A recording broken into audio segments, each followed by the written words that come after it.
ladies and gentlemen, my name's Amanda from scrimpingmummy.co.uk and today I'm going to make a card based on a sample that is actually in your brand new annual catalogue using these two stamps. So I'm taking that idea of that sample and I'm going to see what I can come up with, and I'm using this lovely large background stamp of sheet music, which I absolutely could have cried when I saw the new background stamps in April at the Stampin UP event in Amsterdam, because I was absolutely thrilled that we got such wonderful background stamps, and this is one of them. And I'm going to use it in conjunction with Floral Sentiments, another beautiful stamp set. So we've got, it's a two-piece one, they are quite large, great big statement pieces, you know, and all you need is that on a card and nothing else. So it's very, very good value for money. So I'll just pop them away. I have placed them on blocks. You do need the larger block, which is block F. Okay, now if you don't have the larger block, you could put it on a flat surface, ink it and put your paper on there. And another idea that I did come up with, I did think perhaps you could use one of your stamping cases like so. It might work, I don't know, I've not tried it. These are quite pliable, so it might not work, you might not get a good stamping result, but you know, it's worth a try until perhaps you invest in a larger block if you don't have one. Don't want anybody going without, you know, and don't be put off from buying the large stamps just because you don't have the block. There's more than one way to skin a cat, as they say. Horrible saying, but I don't know where that comes from. Anyway, so I've got watercolour paper because I'm going through a bit of an aqua painter phase where I just want to paint everything that doesn't move. So I'm going to see, I don't quite know what's going to happen. Let's just, you know, it's just suck it and see. So I'm using Sahara sand. I'm just going to gently ink this up. I'm not even bothered if it ends up patchy. And I'm going to print that onto my watercolour paper, and I think I want it at like an angle, do I? I don't know. No, I'll have it straight. I won't try and be too out there. So I'm just stamping onto there, give it a bit of a press. There we go. It's not stamped brilliantly because it's textured watercolour paper, but it's just enough. It looks like, you know, a distressed vintagey look, so I'm happy with that. So I'm just going to make sure it's dry, and what I'm also going to do is just gently ink the edge, because I am going for that vintagey kind of look. Try and make it look a little bit aged around the edges. I'm using my little sponge dauber. I'm not going to rip it. It's watercolour paper, so it's quite thick. If I was using Whisper White or Very Vanilla, I might be tempted to start ripping the edges to distress them further. I just want to do the corners, make it look like proper oldie wilder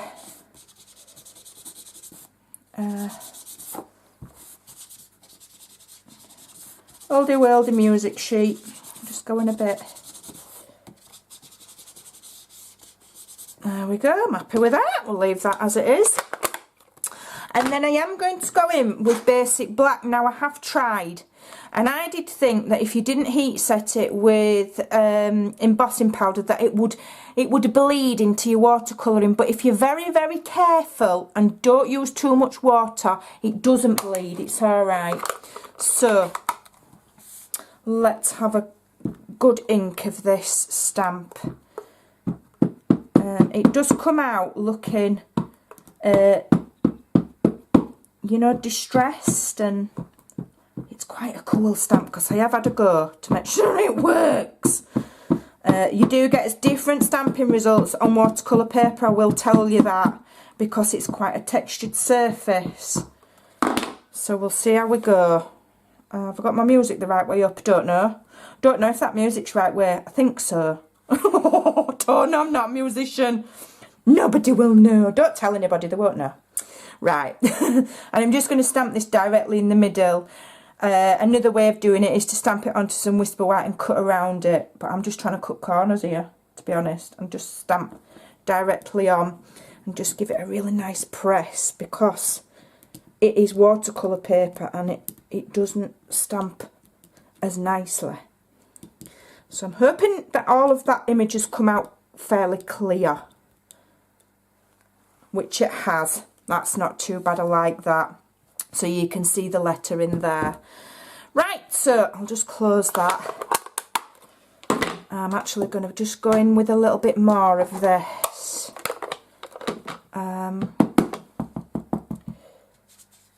Just a bit darker, just to get an even more sort of vintage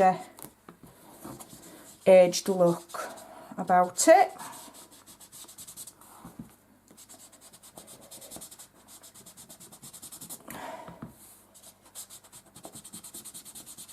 Give it a right good rub.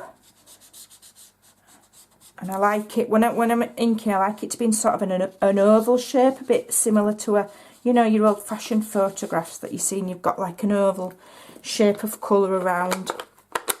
That's what I'm trying for anyway. Right, so what I'm going to do, first of all, I'm going to actually use Fresh Fig, I think. And I'm just going to go over the letters. Because it is like a distressed, and there's this scope there to just go over with another colour. So I'm just going to do that. I'm going to try and do it very carefully. It's a bit dark. That's better. So then you've got the mixture of the black of the letter, and then you can see the colour through. There we go, just a tad dark. This A has stamped. I would like that to be a bit clearer, to be honest, that A. That could be because I've done it on watercolour paper. So I'll just make it a bit more defined with this darker ink, so that it looks a bit more like a letter A rather than part of the rose.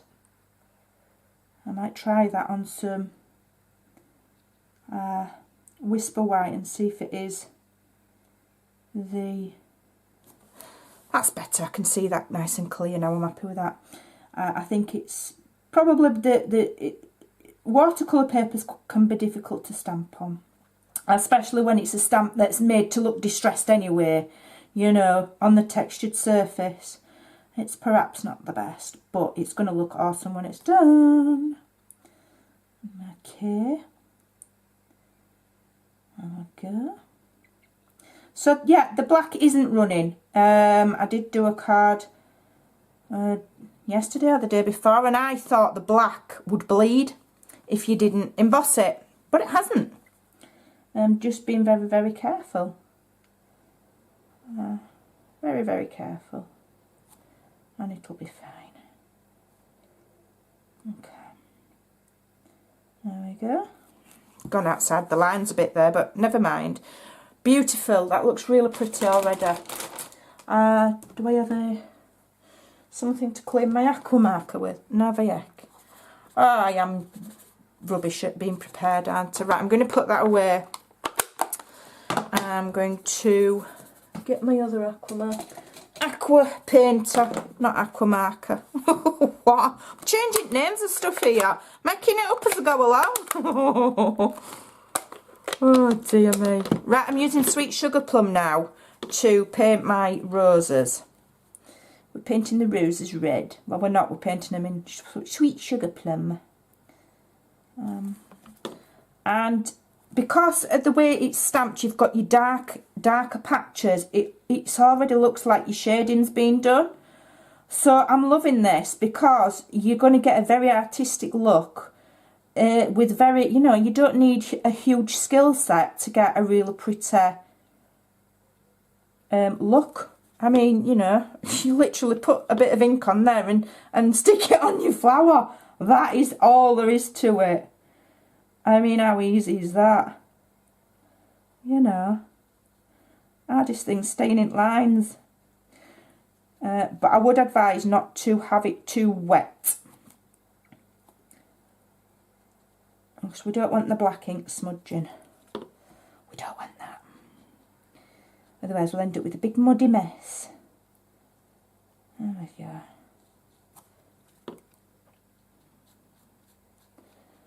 Pretty, really, really pretty. Oh, it's gorgeous, I love it. Ooh. Do you know what? I don't know what it is with me and these ink pads. I broke one yesterday. It took me ages to fix it as well. You can, you know, if the lids come off, they do fix very, very easily. Put it in half a faff. I was really annoyed. And I was covered in pink ink as well. Just trying to clean my brush a bit because it's got a tinge of pink and I don't want pink. Right, I'm going to use Old Olive. I think that's got a bit of an oldie, more of an oldie worlder shade to it, which is kind of the look I'm going for here. So let's have a look. Let me just... Oh, it's a bit dark. Let me just take that off. Bit dark. Water it down a bit. There we go, that's better. That is the good thing as well with these. If you go in a bit dark, just dab your brush there, get some of the colour off and lift it back off with your brush. You know, and just add a bit more darkness to the dark bits and a bit, and leave it light on the light bits. Oh dear me, but look at this, you're creating quite an artistic looking card. You know, people are going to think you're amazing if you give them one of these. They're going to think, wow, you're a bit clever. How have you managed that? You've got to have paint. It's hand painted, because you're not fibbing, are you? It is hand painted. You might be exaggerating a bit, but you know, you've got to blow your own trumpet, haven't you? There we go. You could do it with your Stampin Up watercolour pencils as well if you want a bit more control over what you're doing. And then go in with some water and blend it in after. There we go. But to create a hand painted, because that's what this is, we're hand painting a card here. You know, and it might take me, what, 15 minutes for a piece of artwork? I think it's amazing. Very, very cleverly thought out by Stampin Up. Love it.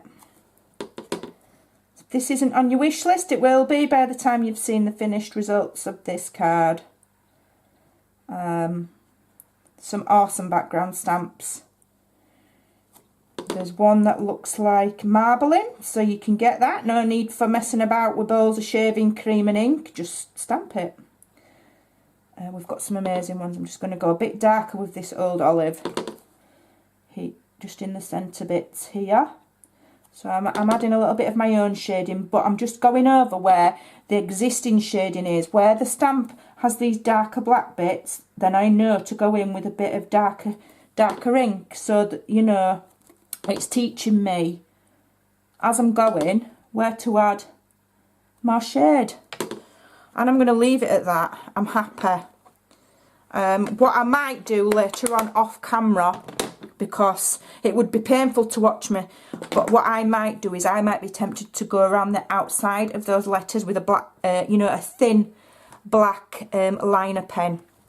I might be tempted just to give them letters a bit more prominence. I may well do that later, but we'll see. We'll see. I'm going to try and squeeze the last bits of Tombow out of here, because I do know it's running low.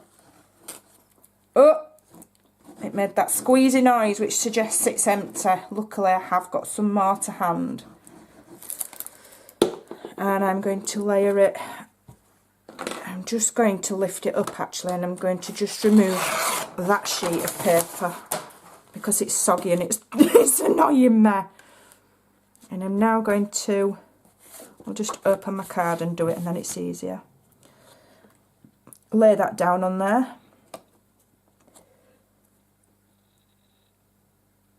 Oh my goodness, how beautiful is that? I mean, I'm not blowing my own trumpet there, but Stampin' Up have got that just perfect, haven't they? Because that is beautiful. What a lovely card. Absolutely stunning. I'm loving it. Beautiful. I'm laughing because I'm so impressed.